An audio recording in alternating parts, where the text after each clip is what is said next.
ఈ హార్ట్ అటాక్తో చనిపోలేదు, హత్య జరిగింది అన్న విషయం మాకు తెలియదు.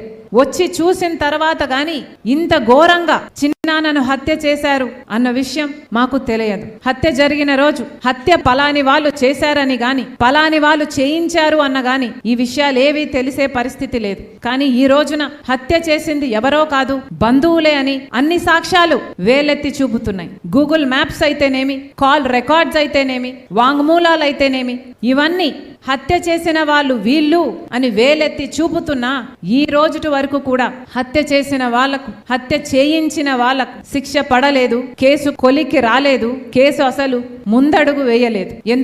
ఎందుకంటే అన్నా అని పిలిపించుకున్న వాడే ఈరోజు హంతకులకు రక్షణ కల్పిస్తున్నాడు. కాబట్టి ఈ రోజు వరకు కూడా చిన్నాన్న విషయంలో న్యాయం జరగలేదు. చిన్నమ్మ సౌభాగ్యమ్మ బిడ్డ సునీత చిన్నాన్న చావుతో అందరికంటే ఎక్కువ నష్టపోయింది చిన్నమ్మ సునీత.